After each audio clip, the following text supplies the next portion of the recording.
Do you want to hit your shots a little bit further? We all want to hit more greens, but this backswing tip will allow you to be able to get the club in the right position to hit the ball out of the centre of the face, hit it better, and hit it further. Guys, welcome back to Get Good at Golf. I am Chris, and if you are new to the channel, make sure you hit that subscribe button if you want to join us on the journey to 50,000, but also to help you get good at golf. So one big thing we want to talk about today is how can we get that perfect backswing? Because how many times we'll see people, you might have that perfect setup, which yes, we all need, and there's plenty of videos on the channel showing you how to get into that.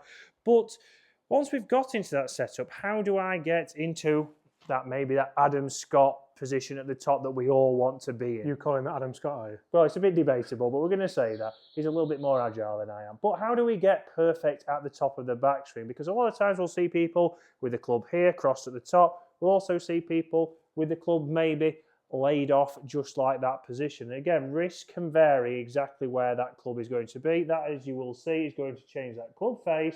That could be closed, it could be open, and that can dictate where that ball goes. So obviously we could start to quickly stand here with my 9-iron and hit that big slice that doesn't get over the water, straight in there.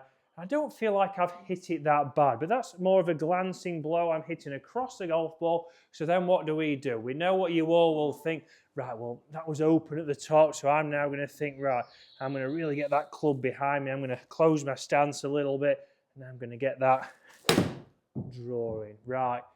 I mean, it's a much better strike. It's gone further, but again, we have no control on that face. And for me, that 9-iron going 150 yards would be a very good 9-iron. I'd be happy with the distance, but it's not going to help us lower our score. So how do we get into that backswing position to allow it to be more effortless for you to start to be consistent, get your start line, and hit more greens? Because after all, if we hit one more green per round, that on average from strokes gained will lower your scores by one shot. So if we can do that, maybe hit 2 or 3 more greens around, we could get your scores down very quickly. And that's what we want to do in 2025. We want to make your game as easy as possible here on Get Good at Golf. And by thinking about what you can do in your backswing can really help you do that. So what are we going to do? And what is one thing that I can practice, but also that I can take onto the golf course? Because it's all good on the driving range, having your alignment sticks down, your drills down. But then on the golf course, we don't have that. For example, I never have an alignment stick when we say about an alignment stick. So again, we'll use a ridiculously expensive shaft for this point. So again, from here, I would see a lot of people set that up on the driving range, and I would say that is good. It's good for our ball position, but it's also good for what we're going to talk about now with this backswing. So how many times I see people make a backswing and they will start to stack onto the left-hand side. So if I look straight down here, I can see that my left shoulder is to the left of that alignment stick / shaft on the ground. So from here, we have to often make a compensation on the downswing and start to get into this position here. And then from there, it's more look, it's more hand-eye coordination to get that ball started on line. That started on line, but obviously from there, I can't really generate any kind of power.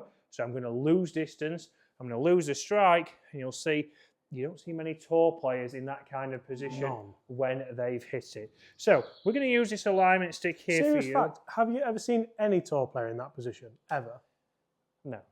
Unless they're trying to demonstrate a shot, you'll never see a tour player. You'll never see a scratch golfer probably in that position. And this is where, even though a scratch player is a long way away from a tour player, they will often be in that finish position on their left-hand side and facing towards their target with their hips and their chest. That's why golf companies have started putting the logo on the bottom of the shoes. It is, so you can see exactly Optimum what shoes marketing you've got.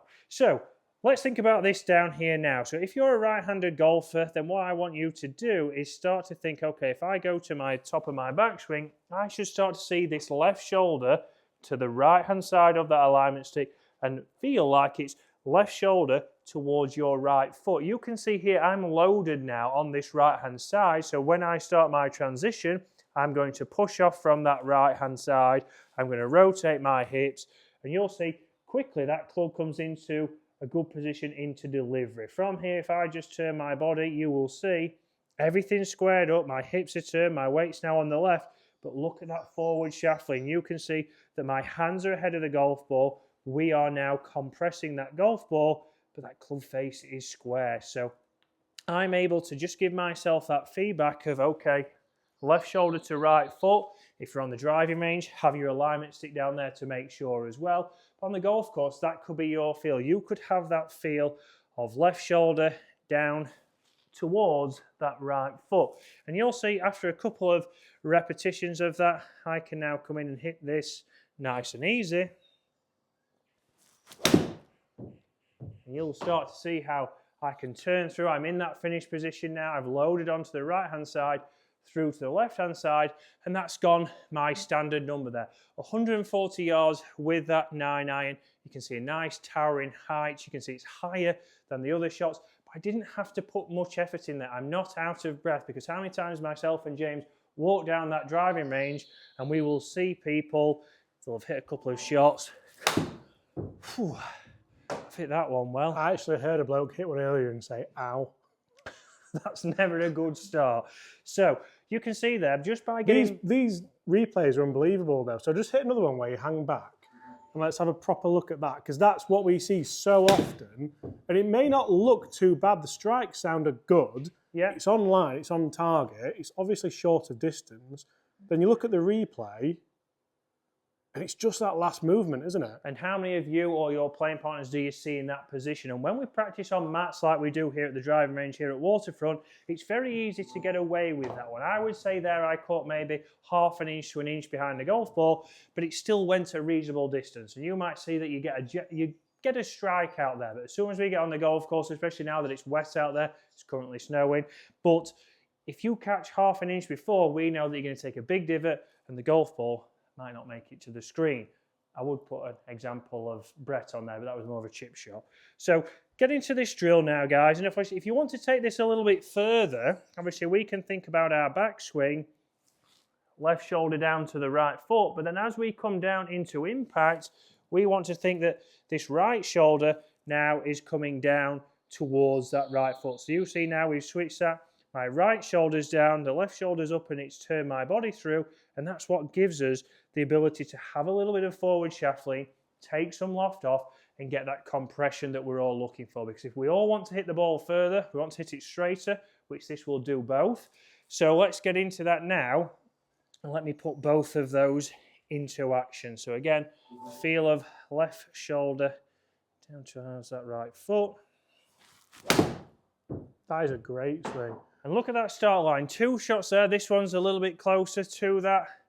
And you can see that I'm not having to put much effort. And if we talk about, obviously, the consistency in the carry, it was 136 yards on the last one, 135 there.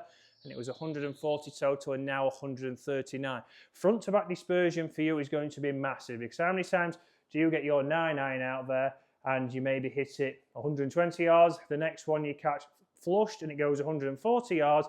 We want that consistency, but if we get that backswing motion right, if we start to get your left shoulder down towards your right foot, we can get some consistency and we can help you get good at golf.